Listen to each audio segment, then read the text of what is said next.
Hello MBBS journey family, कैसे आप लोग। स्वागत है आपका एक और इंटरव्यू सेशन में। आज हमारे साथ एमबीबीएस के एक और गेस्ट जुड़ चुके हैं जिन्होंने इस बार नीट क्वालिफाई किया है बीआरडी मेडिकल कॉलेज से, निमिष जी। तो आप अपना एक इंट्रोडक्शन दे दीजिए जिसमें आपके नीट मार्क्स और एआईआर कितने थे और आपको कौन सा कॉलेज अलॉट हुआ है। Hello everybody, this is Nimish Gangwar. I have scored this year marks of 631 and an All India rank of 8935. So this year I have joined BRD MC Gorakhpur. I am very fortunate to get this college because it took me about 2 years after my passing of 12th that I have got the opportunity to study MBBS from this college. तो निमिष जी, आपकी क्या preparation strategy रही थी इस बार NEET exam को crack करने के लिए? जैसे हर स्टूडेंट की अलग अलग प्रिपरेशन स्ट्रेटजी होती है, वैसे आपकी फिजिक्स केमिस्ट्री और बायोलॉजी के लिए क्या क्या प्रिपरेशन स्ट्रेटजी रही थी? एक्चुअली सर, ये मैंने जब 12th पास करी थी तो उस टाइम मैंने उस साल भी मैंने नीट दिया था। तो एट दैट टाइम मैंने प्रिपरेशन ज्यादा नहीं करी थी, मतलब अच्छे से प्रिपरेशन नहीं करी थी। बट जब मैंने फर्स्ट ड्रॉप लिया था तो मैंने अन अकेडमी से पढ़ा था, और अभी सेकंड ड्रॉप था इसमें मैंने कहीं से नहीं पढ़ा था, इसमें मैंने सेल्फ स्टडी करी थी। मेरे को सबसे इंपॉर्टेंट ये चीज लगती है कि हमें सेल्फ स्टडी पे ज्यादा फोकस करना चाहिए। बच्चे क्या करते हैं, इधर उधर के प्लेटफॉर्म्स होते हैं इन पे ज्यादा घूमते रहते हैं बट सेल्फ स्टडी पे फोकस नहीं करते हैं। मेरे हिसाब से best thing is self study. आप जब तक खुद पेन पेपर नहीं उठाएंगे, आपका कभी आप चाहे कितना भी कहीं से भी पढ़ ले, कोई भी टीचर, चाहे आपका इंडिया से बेस्ट टीचर हो, आप जब तक खुद पेन पेपर नहीं उठाएंगे और खुद आप सॉल्व नहीं करेंगे क्वेश्चंस, आपका सिलेक्शन बिल्कुल नहीं हो सकता। और एक और चीज मैं कहना चाहूंगा कि वैसे तो आजकल बहुत सारे प्लेटफॉर्म्स हैं but most of them are teaching still out of the syllabus. मतलब ये बात ये है कि अभी भी एनसीईआरटी ओरिएंटेड, जिस तरह हम देख रहे हैं कि आजकल पेपर बहुत एनसीईआरटी ओरिएंटेड हो गया है, तो बच्चे क्या कर रहे हैं, अभी भी बाहर का पढ़ रहे हैं। दो तीन जो एक दो क्वेश्चन आते हैं बाहर से, उनके चक्कर में बच्चे मैक्सिमम क्वेश्चन जो होते हैं वो छोड़ देते हैं because they comes from NCERT. एक नेक्स्ट सजेशन यही रहेगा कि बच्चों को कि एनसीईआरटी पे ज्यादा फोकस रखें। तो जैसा कि आपने बताया था कि आपने सेल्फ स्टडी कर कर नीट को क्रैक किया है इस बार, तो इसको थोड़ा और डीप में बताए। कैसे एक बंदा जिसको कुछ नहीं पता, उसको कहीं कुछ फंस रहा है, तो वो कैसे सेल्फ स्टडी करके क्लियर कर सकता है नीट? इस बार थोड़ा सा और ब्रीफली समझाइए इसको। इसको जी क्या सर। सेल्फ सर स्टडी में एक्चुअली उसको क्या क्या प्रॉब्लम फेस करनी हो सकती है, क्या क्या दिक्कतें आ सकती हैं सेल्फ स्टडी करने पर? इसको थोड़ा आप डीपली समझाइए। जी सर, एक्चुअली सेल्फ स्टडी में प्रॉब्लम ये आती है, सबसे पहले कंपटीशन नहीं होता है। जैसे अगर आप किसी कोचिंग में जा रहे हैं तो आपके पास एक कंपटीशन, एक बच्चे होते हैं आपके क्लास में, तो वो आपको एटलीस्ट कॉम्पीट कर रहे होते हैं आपके साथ, तो आपका एक इनर मोटिवेशन मिलता है उनको देख देख के। जो आपसे हायर टॉप टॉप पे, आप उनको देख के मोटिवेट होते हैं कि ये मेरे को पढ़ो। बट सेल्फ स्टडी में यही एक प्रॉब्लम आती है कि आप किसी को फॉलो नहीं कर रहे होते, तो आपको सेल्फ मोटिवेशन की बहुत जरूरत है। तो इससे मैंने कैसे इसको ओवरकम किया था, मैं जब पढ़ता था तो मैंने एक्चुअली अन अकेडमी पे कुछ फ्री क्लासेस चलती हैं, मैं उनमें पार्टिसिपेट करता था। और उसमें जो मेरा, मैं अपना कंपटीशन उसके बच्चों को मानता था। मतलब उसमें भी बहुत अच्छे अच्छे बच्चे आते थे, जैसे जिनके अच्छे अच्छे मार्क्स, मतलब जो अच्छा स्कोर कर रहे होते, तो मैं उनको अपना अपना कॉम्पिटिटर मान के उनके साथ कॉम्पीट करके अपने आप को सेल्फ मोटिवेटेड रखता था। दूसरी बात जो आती है सेल्फ स्टडी में, वो होती है डाउट डाउट क्लियरेंस। बहुत इंपॉर्टेंट चीज है जो बच्चों की हो नहीं पाती।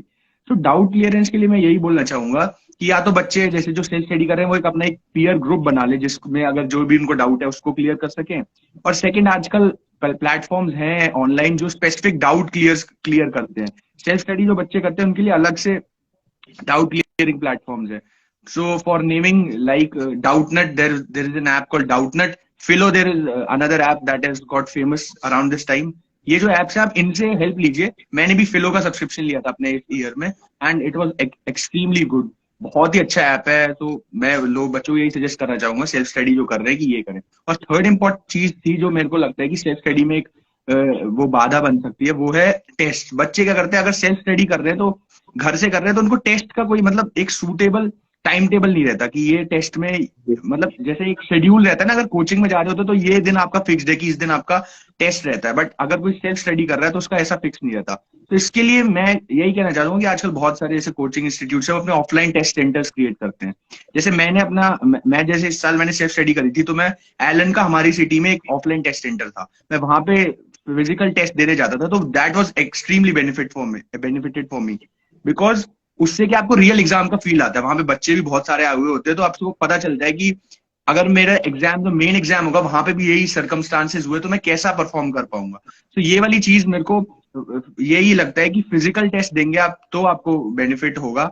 तो इसलिए सेल्फ स्टडी की ये तीन ही चीजें हैं जो मेरे को लगता है कि बाधा बन सकती है, बट इनको मैंने ओवरकम किया था, मैंने वो भी बता दिया कैसे। एलन के टेस्ट सीरीज लगभग मेजोरिटी ऑफ सिटीज में अवेलेबल हो जाते हैं ऑफलाइन सेंटर पर, हाँ हाँ और उसके जी साथ वो सर। ऑनलाइन टेस्ट भी आ चुका है, मॉक टेस्ट का। सर बट वही है कि ऑनलाइन जो टेस्ट सीरीज होता है तो उसमें फील नहीं आ पाता, बट आप जब ऑफलाइन देते हैं तो जो फील आपको आता है वो क्लासरूम की तरह होता है।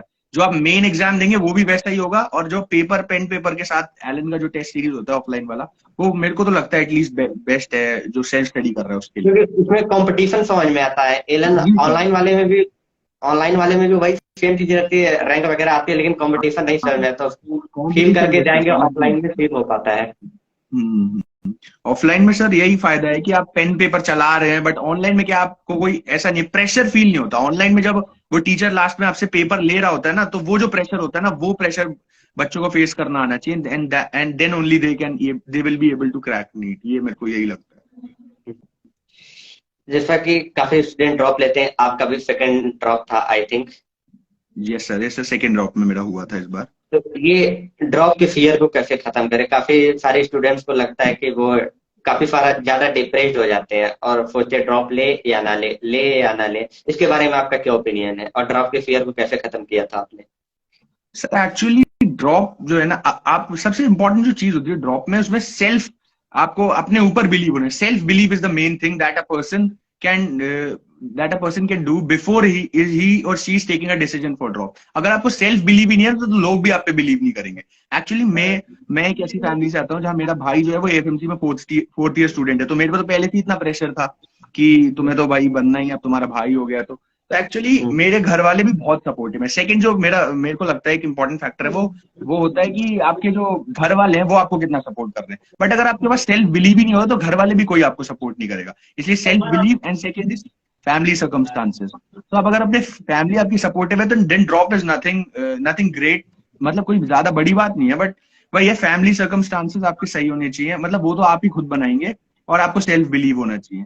दूसरी बात जो आपने करी कि जो हमारे को खुद पे से विश्वास हटने लगता है, तो उसके लिए मैं यही बोलूंगा, डिप्रेशन में जाने से कुछ नहीं होगा। आज भी मैं अपने बैचमेट्स की बात कर रहा हूँ, मेरे बहुत सारे बैचमेट्स ऐसे हैं जिनके ज्यादातर ड्रॉपर्स ही हैं। मैं सच बताऊं तो अभी जैसे मान लीजिए ऐसे 150 बच्चों का बैच है हमारे यहाँ, तो लगभग 130 40 35 एक्चुअली ड्रॉपर्स ही हैं, एटलीस्ट 1 ईयर तो जी। ड्रॉपर्स हैं ही।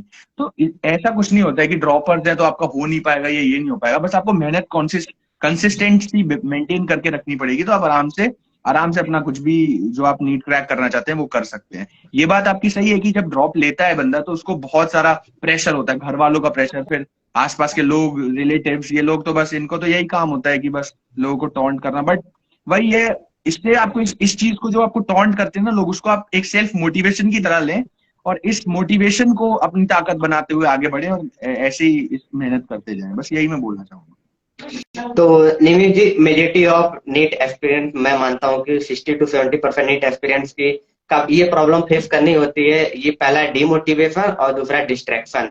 इसके बारे में आपका क्या ओपिनियन है, और वो इसको कैसे खत्म कर सकते हैं? एज ए अपने ओपिनियन आपने बताइए, अगर आपके साथ ऐसी प्रॉब्लम थी तो आपने कैसे सॉर्ट आउट किया था इसको? सर एक्चुअली जो डीमोटिवेशन है मेन, मेरे को क्या लगता है डीमोटिवेशन कब आता है, मैंने जब लास्ट ईयर प्रिपरेशन शुरू कर दी है सेकेंड ड्रॉप की, तो मैंने अबाउट नवंबर में शुरू करी थी ये प्रिपरेशन। जब नवंबर में मैंने शुरू करी तो मेरे पास ज्यादा टाइम तो था नहीं, क्योंकि ऐसे अगस्त में पेपर हो गया था, मतलब एक्सपेक्टेड तो मई में था पेपर। तो मैंने जब प्रिपरेशन शुरू करी थी, तो डीमोटिवेशन यही चीज का आता है, जब मॉक टेस्ट दें तो उसमें मार्क्स कम आते हैं, तो वो एक मेजर डीमोटिवेटिंग फैक्टर है। मेरे को आज भी याद है कि वंस मैंने एक पेपर दिया था, ये एलन का जो मैं बोल रहा हूँ, फिजिकल टेस्ट पेपर जो मैं देके आया था, इसमें मेरे 517 मार्क्स आए थे। मेरे को घर वालों से भी डांट पड़ी थी, मतलब घर वाले तो थोड़ा बहुत डांटते हैं वो, और मेरे भाई से मेरे को डांट पड़ी। बट ये है कि आप उस डांट को पॉजिटिव वे में ले। जैसे मान लीजिए किसी के पेपर में कम कम मार्क्स है, मैं एक और चीज सजेस्ट करना चाहूंगा, पेपर में जो कम मार्क्स आ रहे हैं उनको, उनसे मोटिवेट ना हो, बस उनको एक ऐसा ले, चैलेंज ले अपने लिए कि उससे आपको एटलीस्ट लानी है, ज्यादा मार्क्स लाने हैं। तो इसके लिए मैं बोलना चाहूंगा, जैसे हम लोग मॉक टेस्ट देते हैं, जो नीट एस्पिरेंट्स है मॉक टेस्ट देते हैं, इसके साथ एक मिस्टेक कॉपी बनाए। आपका जो मॉक टेस्ट जैसे मान लीजिए आज हुआ, उसके साथ एक मिस्टेक कॉपी बनाए, जिसमें आपके ने जो जो मिस्टेक इस टेस्ट में हुई है आप उसको लिखें और उसको रेगुलरली रिवाइज करें। अगर आप उसको रिवाइज करेंगे तो मैक्सिमम चांस, क्योंकि नीट में भी ऐसा नहीं है कि आपके बिल्कुल ही वेरिड क्वेश्चन आते हैं। अगर आप फुल मॉक टेस्ट देखेंगे तो ज्यादातर सेम कॉन्सेप्ट, जो इंपॉर्टेंट कॉन्सेप्ट है उन्हीं को फोकस किया जा रहा है अभी भी। मतलब कुछ तो मेजोरिटी ऑफ इंपॉर्टेंट तो सबको पता है कि इतने इंपॉर्टेंट है, तो इनसे क्वेश्चन तो आएगा ही। तो अगर आपका कोई क्वेश्चन एक टेस्ट में गलत हो रहा है, आप उस कॉन्सेप्ट को अच्छे से पकड़ लेंगे, तो नेक्स्ट टाइम आपका वो क्वेश्चन गारंटी सही होगा। क्यों? क्योंकि आपने वो कॉन्सेप्ट ही पूरा पकड़ लिया है। तो ये एक इंपॉर्टेंट फैक्टर है कि आप डीमोटिवेट ना हो, बट एक मिस्टेक कॉपी बहुत इंपॉर्टेंट चीज है जो मेरे को लगता है। मिस्टेक कॉपी बच्चे नहीं बनाते हैं। हर मॉक टेस्ट का मतलब सिर्फ ये नहीं है कि आप जाएं फील लेके आए, ऐसा कुछ नहीं। उससे एक इंपॉर्टेंट चीज है मिस्टेक। आप मिस्टेक मान लीजिए आपके फर्स्ट टेस्ट में 517 नंबर भी आ रहे, 517-18 ऐसे आ रहे हैं, और अब नेक्स्ट टाइम थोड़ा मिस्टेक आपकी हो गई, वो आप मिस्टेक आप लिख लिया आपने, उसको कर लिया सब, फिर आपने पढ़ लिया जो आपसे मिस्टेक हुई, आप नेक्स्ट टाइम देखिएगा आपके खुद ही नंबर 550-560 आने लगेंगे। ऐसे करते करते धीरे धीरे आपके नंबर बढ़ेंगे। सेकंड चीज हो गया, आपने बोला डिस्ट्रैक्शन। डिस्ट्रैक्शन तो मैं क्या बोलूं इस पे, मेरे को भी बहुत डिस्ट्रैक्शन होता था। आपको यकीन नहीं होगा कि मैं लास्ट के, जब मेरा एग्जाम होने वाला था, तो मैं 1 महीने पहले Amazon प्राइम पे सीरीज देखा करता था। ये कोई ऐसा कुछ नहीं है कि सब डिस्ट्रैक्शन होता है, डिस्ट्रैक्शन तो सर सबकी बात है, सबको होता है, बट आपको एक डिस्ट्रैक्शन पे कंट्रोल्ड होना चाहिए। जैसे मान लीजिए अब मैं बोल रहा हूँ, मैं Amazon प्राइम के वीडियोस देखता था, तो वो मेरा ऐसा था कि मैं खाना खाने के आधे घंटे तक मैक्स टू मैक्स देखता था, खाना खाते हुए, और आधे घंटे मैक्स टू मैक्स। उसके बाद फिर मेरा एक डिसिप्लिन था कि मैं आधे घंटे के बाद नहीं देखूंगा, नहीं देखूंगा तो नहीं देखूंगा।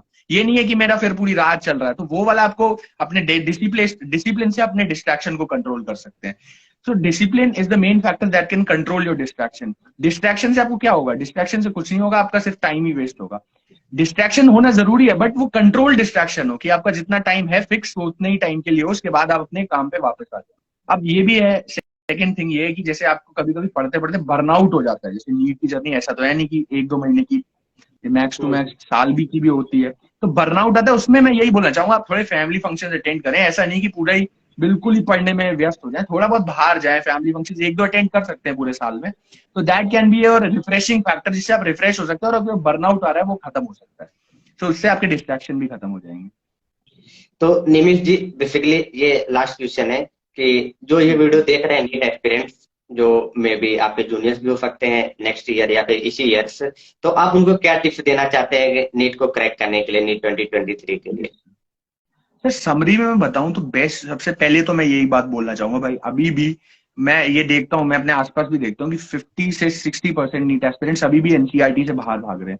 मैं क्लियर वार्निंग दे देना चाह रहा हूँ कि अभी आप एनसीईआरटी से भागेंगे और बाहर के कॉन्सेप्ट पढ़ेंगे, कुछ नहीं होने वाला। मैं सर इस बार, मैं वो भौचक्का रह गया था जब मैंने पेपर देखा था, वो इतना एनसीईआरटी ओरिएंटेड हो गया ना कि इसमें एनसीईआरटी की लाइंस बिल्कुल डायरेक्ट लाइंस आ रही है अब तो एनसीईआरटी की। तो एनसीईआरटी आपका मेन फोकस रहना चाहिए। आप बायो का एनसीईआरटी नहीं, आपको फिजिक्स का भी, इस बार फिजिक्स की एनसीईआरटी से डायरेक्ट क्वेश्चन आए थे, केमिस्ट्री, फिजिक्स और बायो, आपको तीनों की एनसीईआरटी अच्छे से पढ़नी पड़ेगी। फर्स्ट पॉइंट ये हो गया। सेकंड पॉइंट मैं बोलूंगा कि मिस्टेक कॉपी बनाइए आप। Mistake copy in mock test के बाद बहुत जरूरी है। वो जो नहीं बना रहा है उसके बाद मॉक टेस्ट देने का कोई फायदा नहीं रहा। थर्ड इंपॉर्टेंट पॉइंट यही है कि आप अपना टाइम जो है, टाइम ऐसा रखिए कि रोज टाइम अपना फिक्स रखिए कि इतना मेरे को पढ़ना है तो पढ़ना है, उसके बाद चाहे मैं कुछ भी करूं। मेरे को एक, जैसे मान लीजिए मेरा आज 6 घंटे का है, तो मैं 6 घंटे पढ़ूंगा, उसके बाद मैं चाहे कुछ भी करूं, बट 6 घंटे मेरे को पढ़ना है।